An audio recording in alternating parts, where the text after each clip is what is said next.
भारत का दक्षिणी भाग, जहां कई महान साम्राज्यों ने अपना दबदबा बनाया और अद्वितीय सांस्कृतिक धरोहर छोड़ गए। यह क्षेत्र न केवल अपनी प्राकृतिक सुंदरता के लिए प्रसिद्ध है, बल्कि यहाँ की ऐतिहासिक धरोहरें भी अद्वितीय हैं। दक्षिण भारत की भूमि ने कई महान साम्राज्यों को जन्म दिया, जिन्होंने न केवल इस क्षेत्र को बल्कि पूरे भारतीय उपमहाद्वीप को प्रभावित किया। इनमें से प्रमुख थे चालुक्य, पल्लव, चोल, पांड्य और राष्ट्रकूट साम्राज्य। इन साम्राज्यों ने अपने समय में न केवल राजनीतिक स्थिरता प्रदान की, बल्कि कला, संस्कृति और विज्ञान के क्षेत्र में भी महत्वपूर्ण योगदान दिया। आज के इस वीडियो में हम इन साम्राज्यों की गाथा को जानेंगे। हम देखेंगे कि कैसे इन साम्राज्यों ने अपने समय में अद्वितीय स्थापत्य कला, साहित्य और विज्ञान को प्रोत्साहित किया। चालुक्य साम्राज्य ने 6वीं से 12वीं सदी तक दक्षिण भारत के एक बड़े हिस्से पर शासन किया। चालुक्य साम्राज्य का उदय एक महत्वपूर्ण घटना थी, जिसने दक्षिण भारत के इतिहास को नया मोड़ दिया। वे मुख्य रूप से कर्नाटक और महाराष्ट्र के क्षेत्रों में बसे थे। इन क्षेत्रों में आज भी चालुक्य साम्राज्य की धरोहरें देखी जा सकती हैं, जो उनकी महानता का प्रमाण है। चालुक्यों का सबसे प्रसिद्ध शासक था पुलकेशी द्वितीय, जिसने अपने समय में हर्षवर्धन जैसे महान सम्राट को हराया। पुलकेशी द्वितीय की वीरता और रणनीतिक कौशल ने चालुक्य साम्राज्य को नई ऊंचाइयों पर पहुंचाया। ऐहोले और बादामी में बने उनके मंदिरों की वास्तुकला उस युग की उन्नत शिल्पकला का प्रमाण है। इन मंदिरों की नक्काशी और संरचना आज भी वास्तुकला के छात्रों और इतिहासकारों के लिए अध्ययन का विषय है। चालुक्य साम्राज्य ने भारतीय कला और संस्कृति में विशेष योगदान दिया। उनकी स्थापत्य कला, मूर्तिकला और चित्रकला ने भारतीय कला को एक नई दिशा दी।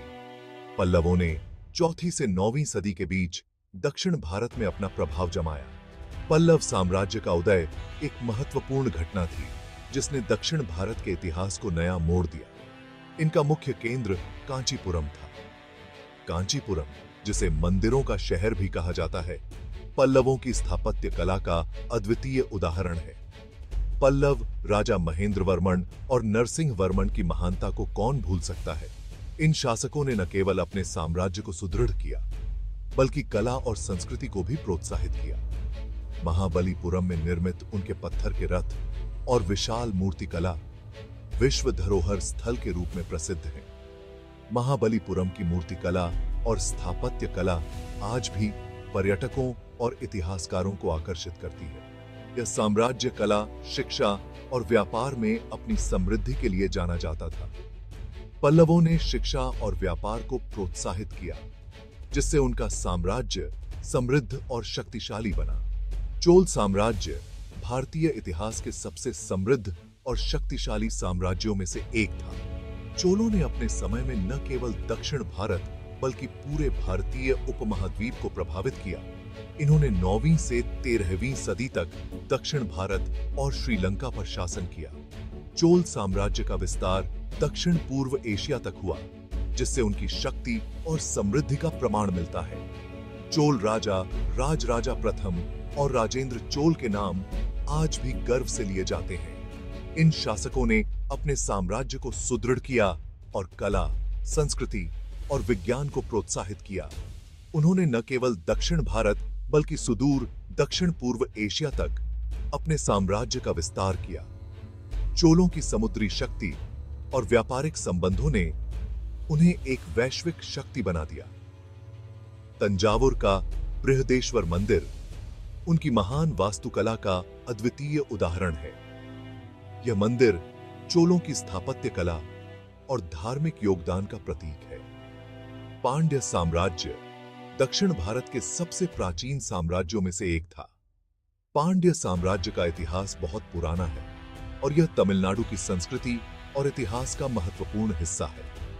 यह साम्राज्य मुख्य रूप से तमिलनाडु में स्थित था और इसका केंद्र मदुरै था।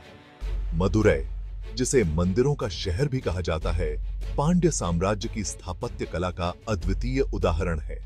पांड्य शासक मछली के प्रतीक के लिए प्रसिद्ध थे। मछली का प्रतीक पांड्य साम्राज्य की पहचान था। और यह उनके सिक्कों और ध्वजों पर देखा जा सकता है। इन्होंने दक्षिण भारत के व्यापार को बढ़ावा दिया और रोम, ग्रीस जैसे प्राचीन सभ्यताओं के साथ व्यापारिक संबंध बनाए। पांड्य साम्राज्य का व्यापारिक नेटवर्क बहुत विस्तृत था और उन्होंने समुद्री व्यापार को प्रोत्साहित किया। मीनाक्षी मंदिर उनकी कला और धार्मिक योगदान का सबसे प्रमुख उदाहरण है। यह मंदिर पांड्य साम्राज्य की स्थापत्य कला और धार्मिक योगदान का प्रतीक है। राष्ट्रकूट साम्राज्य का उदय 8वीं से 10वीं सदी के दौरान हुआ। राष्ट्रकूट साम्राज्य का इतिहास बहुत ही रोचक और महत्वपूर्ण है। इसका मुख्य केंद्र आधुनिक महाराष्ट्र था। महाराष्ट्र की भूमि पर राष्ट्रकूटों की धरोहरें आज भी देखी जा सकती हैं। राष्ट्रकूटों ने अपने समय में पूरे भारतीय उपमहाद्वीप के बड़े हिस्सों पर विजय प्राप्त की। उनकी विजय यात्राएं और सैन्य अभियानों ने उन्हें एक महान साम्राज्य बना दिया। इनका सबसे प्रमुख शासक था अमोघवर्ष, जिसने अपने शांति प्रेमी शासन के बावजूद साम्राज्य को सुदृढ़ किया।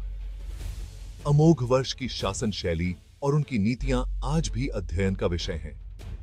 एलोरा की गुफाएं और कांचीपुरम के मंदिर उनकी कला की गवाही देते हैं। इन स्थलों की स्थापत्य कला और मूर्तिकला आज भी पर्यटकों और इतिहासकारों को आकर्षित करती है। चालुक्य, पल्लव, चोल, पांड्य और राष्ट्रकूट, इन महान दक्षिण भारतीय साम्राज्यों ने भारतीय इतिहास को समृद्ध किया। इन साम्राज्यों की धरोहरें आज भी भारतीय संस्कृति और इतिहास का महत्वपूर्ण हिस्सा हैं। उनकी कला, वास्तुकला और शासन शैली आज भी प्रेरणा देती है। इन साम्राज्यों की धरोहरें आज भी भारतीय संस्कृति और इतिहास का महत्वपूर्ण हिस्सा हैं। क्या आप इनमें से किसी साम्राज्य के बारे में अधिक जानना चाहेंगे? कमेंट्स में हमें बताएं। हम आपके सवालों का जवाब देने के लिए तत्पर हैं। वीडियो को लाइक करें, चैनल को सब्सक्राइब करें और बेल आइकन दबाएं ताकि आप इतिहास के और भी रोचक वीडियो देख सकें। धन्यवाद। आपके समर्थन से हमें और भी बेहतर सामग्री बनाने की प्रेरणा मिलती है।